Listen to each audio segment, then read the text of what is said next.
Welcome to அன்பர்சி kitchen. இன்றைக்கி அன்பர்சி கிச்சனில் நம்ம என்ன ரெசிபி பார்க்க போகிறோன்னா உருளைக்கிழங்கு சிப்ஸ் தான் பார்க்க போகிறோம்.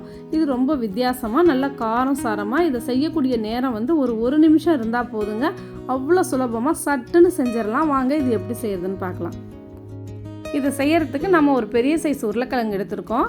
இதை வந்து இதை போல் நம்ம சீவி எடுத்துக்கலாம். பாருங்கள், நல்லா சீவி எடுத்துட்டோம்.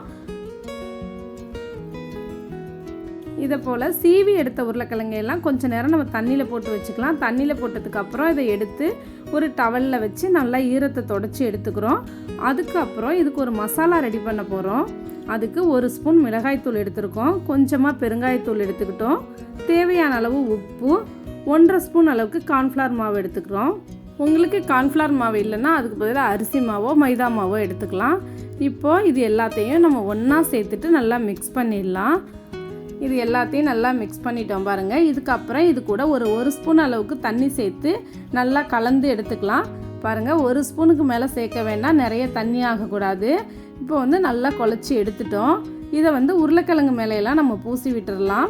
உருளைக்கிழங்கு மேலே ரொம்ப மாவாக பிடிச்சிட்டு இருக்கிற மாதிரி இல்லாமல் லைட்டாக அந்த உப்பு காரம் வந்து உருளைக்கிழங்குல பட்டால் போதும், அந்தளவுக்கு நம்ம பூசி எடுத்துக்கலாம். பாருங்கள், எல்லாமே நம்ம தடவி எடுத்துட்டோம். இதை வந்து ஒரு கடாயில் எண்ணெய் சூடு பண்ணி வச்சுருக்கோம். அந்த எண்ணெயில் போட்டு நம்ம பொரித்து எடுத்துடலாம். பாருங்கள், எண்ணெய் சூடாகிட்டு இப்போ எண்ணெயில் எடுத்து போட்டுட்டோம்.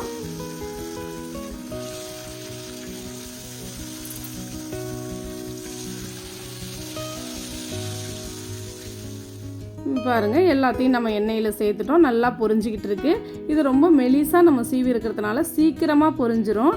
இதை வந்து கருக விடாமல் நம்ம எடுத்துடணும். இப்போ பாருங்கள், நல்லா பொரித்து நம்ம எடுத்துருக்கோம்.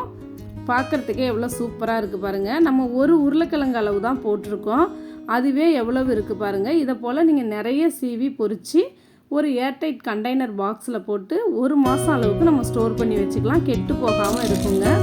இந்த உருளைக்கிழங்கு சிப்ஸை உங்கள் வீட்லேயும் உங்கள் குழந்தைங்களுக்கு நீங்கள் செஞ்சு கொடுத்து பாருங்கள். உருளைக்கிழங்கு பிடிக்காத குழந்தைங்களே இருக்க மாட்டாங்க.